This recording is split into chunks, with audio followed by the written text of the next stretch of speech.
Hay mga akla, for today's video nga ay naka-face mask tayo. Hulaan nyo na lang kung bakit. Basta makikita nyo din mamaya. Nagugutom na ako!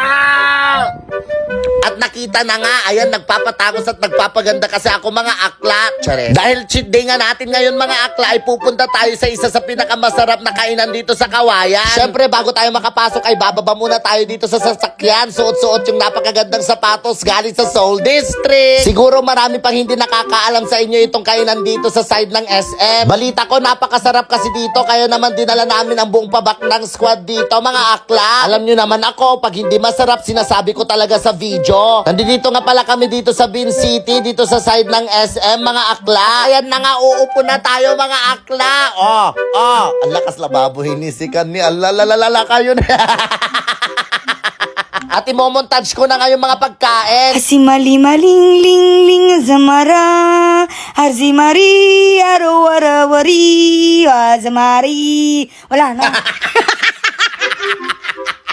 Magaganda yung shot ng mga pagkain mga akla. Pangit lang talaga yung nag-voice over kasi baka maka-copyright tayo pag music ang gagamitin. Siyempre, unang kagat, video agad mga akla para kitang-kita talaga yung reaction ko.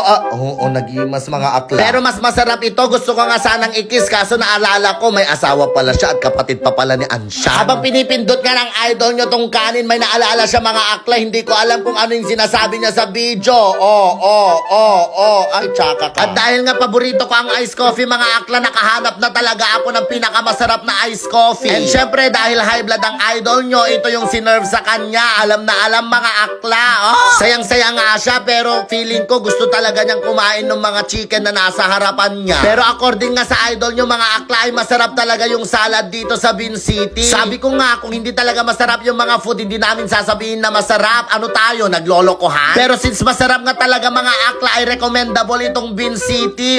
Meron pa silang juice na may sili. Saan ka pa? Nakikurious kayo kung anong lasa nun ha? Ito pa. Alam nyo ba na itong mga juice na pinapakita ko sa harapan nyo mga akla ay may nakuhang award? At hindi lang basta award mga akla ha? Nanalo din ito, champion ito sa Gaway-Gawayan Festival dito sa Kawayan. Malamang nakikurious na kayo sa mga lasa ng mga pinakita ko mga akla. Kaya ano pang hinihintay nyo? Pumunta na kayo dito. Gora na! Sa lahat nga ng mga kinain namin mga akla, lahat talaga recommendable para sa inyong lahat. At syempre, napakamura pa dito. Naku naman, wala na naman yung pawis na inalabas namin sa gym mga akla. Well anyway, mag-gym na lang kami ulit para mabawasan ulit yung timbang namin. Chares. Siya nga pala, kung gusto nyo mapanood yung full review dito sa Bin City mga akla, pumunta lang kayo sa Facebook page ng Pabak ng Squad. Speaking of Pabak ng Squad mga akla, yung logo nila, hand sign ng grupo namin. Diba? Powerful. Pero na timing lang yun ha. At isa pa sa pinaka-powerful dito mga akla, nung nabalitaan ko na yung may-ari pala ng Bin City ay isang Marian.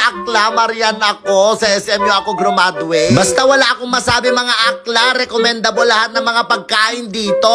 Malamang naiinggit talaga kayo at gusto nyo talaga matikman din dito. Kaya pumunta na kayo mga akla. Pagkalat natin sa lahat ng mga kaibigan natin na may masarap na kainan at resto dito sa side ng SM City Kawayan. Vlinag ko nga ito kasi talagang deserve ng Bin City na i-vlog. Sobrang sarap naman kasi talaga lahat ng mga siniserve nila dito mga akla, lalo na yung iced coffee. Promises in the heaven in the sky. Dito ko natatapusin yung video ko. Panoorin nyo na lang yung review namin sa Pabak ng Squad page. Maraming salamat sa mga nanood. Bye!